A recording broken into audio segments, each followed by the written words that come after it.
Assalamualaikum warahmatullahi wabarakatuh. Perkenalkan, saya Rita Alistia dari Prodi Pendidikan Biologi. Di sini saya akan menjelaskan mengenai struktur morfologi, proses polinasi atau fertilisasi, dan juga proses perkecambahan pada spesies Musa paradisiaca atau sering kita sebut dengan nama tanaman pisang atau pohon pisang. Yang pertama, struktur morfologi dari Musa paradisiaca terdiri atas akar, batang, bunga, buah, dan biji, dan yang terakhir itu daun.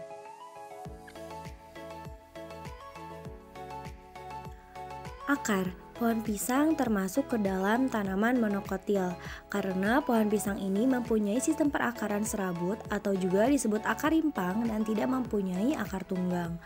Akar tersebut berpusat di bagian bonggol pisang dan pertumbuhannya tidak terlalu dalam menembus tanah. Akar pisang yang berada di permukaan tanah akan tumbuh secara mendatar dan bisa mencapai panjang 4-5 meter. Akar tanaman pisang ini memiliki warna coklat dan juga pisang ini memiliki bonggol pisang yang menjadi pusat pertumbuhan akar yang nantinya akan menjadi lokasi tumbuhnya tunas baru. Dan yang kedua yaitu batang. Nah, batang pisang itu dibagi menjadi dua, yaitu ada batang sejati dan juga ada batang semu.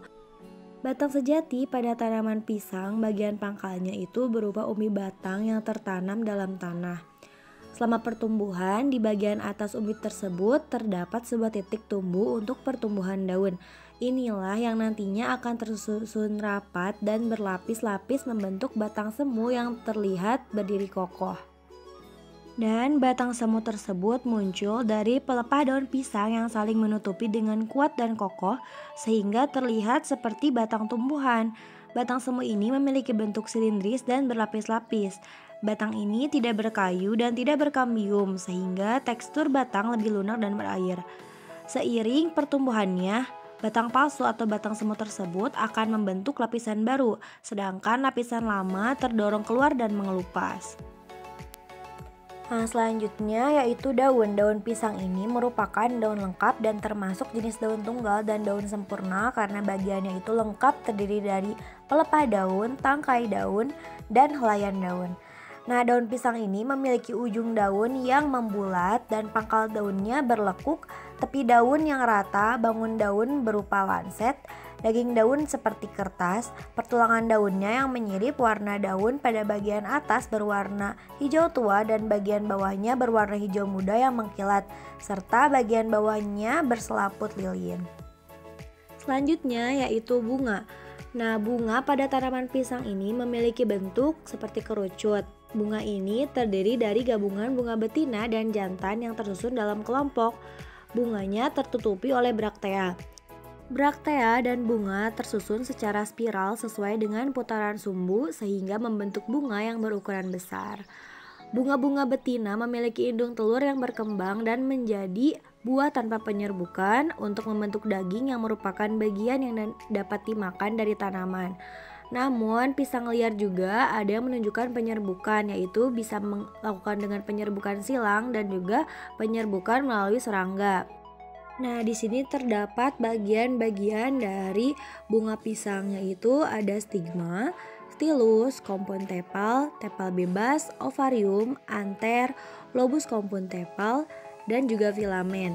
Nah, bunga pisang tersusun atas tepal. Tepal pisang ini yang terdiri dari kompon tepal, yaitu 3 sepal dan 2 petal yang bersatu. Bagian dalam tepal ini terdapat stamen umumnya yang berjumlah 5 atau 6 buah yang menempel pada stigma, dan stigma ini memiliki 3 karpel yang di dalamnya terdapat oparium bertipe inverus.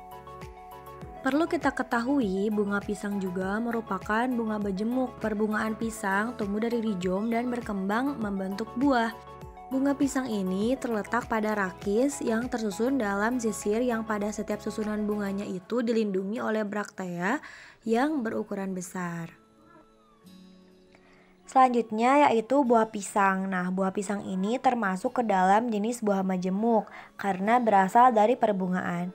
Dan juga termasuk buah sejati. Buah pisang merupakan buah berdaging karena memiliki daging yang lembut atau lunak. Buah pisang juga termasuk buah tipe buni dengan eksokarp yang mudah lepas. Nah, buah pisang berkembang dari bunga betina yang telah mekar. Setelah buah dalam tandan tersebut terbentuk, maka tanaman akan mati. Berikut ini adalah struktur bagian dari buah pisang. Dan bisa kita lihat struktur dari buah pisang ini terdapat 3 karpel. Poin selanjutnya yaitu proses polinasi atau fertilisasi. Nah, terjadinya penyerbukan pada buah pisang yaitu dapat dengan bantuan serangga. Tetapi umumnya tepung sari tidak terlalu subur sehingga tidak terjadi penyerbukan dengan sempurna. Oleh karena itu banyak pisang yang tidak berbiji. Pembuahannya juga hanya terjadi 1 kali untuk satu tanaman, setelah itu tanaman akan mati. Pisang ini merupakan salah satu jenis tumbuhan yang melakukan proses perkembangbiakannya secara vegetatif, yaitu menggunakan tunas. Biasanya tunas ini akan kita temukan berada di sekitaran indukan yang ada. Tunas yang muncul ini merupakan individu baru dan berbeda dari indukan yang ada. Musa paradisiaca ini termasuk ke dalam tanaman Angiosperma. Nah, pembuahan pada Angiosperma ini diawali dengan proses penyerbukan, yaitu jatuhnya serbuk sari pada kepala putik. Setelah beberapa saat, serbuk sari akan berkecambah satu atau memunculkan sebuah saluran kecil yang dinamakan bulu sari.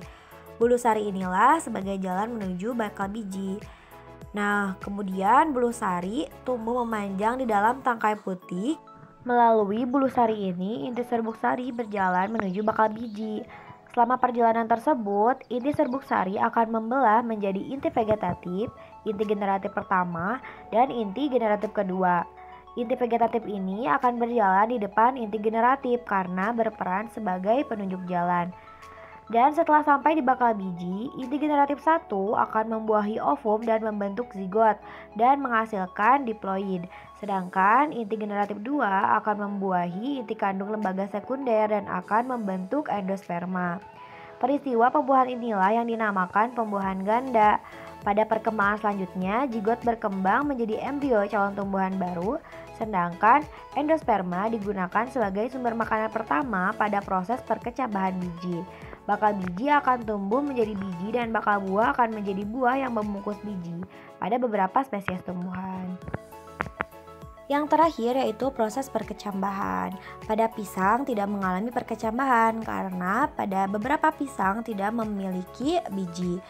Sehingga pisang tumbuh dari tunas. Tunas pisang ini yang masih baru dinamakan dengan individu yang baru, yang mana nantinya tunas tersebut akan tumbuh menjadi pohon pisang yang dewasa.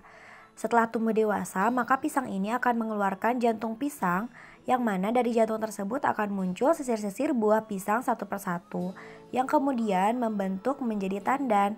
Kemudian tandan tersebut akan bertambah besar, begitu juga dengan buah pisang yang ada pada setiap sisirnya. Setelah itu, barulah buah tersebut akan menguning dan inilah yang disebut dengan pisang yang matang. Setelah itu, barulah muncul tunas yang baru untuk menggantikan tanaman pohon pisang yang sudah tua tersebut. Karena pada pohon pisang, pembuahan hanya terjadi 1 kali pada setiap tanaman, kemudian tanaman tersebut akan mati dan muncullah tunas yang baru untuk menggantikan tanaman yang sudah mati. Mungkin cukup sekian materi yang dapat saya sampaikan. Mohon maaf bila ada kesalahan. Terima kasih. Wassalamualaikum warahmatullahi wabarakatuh.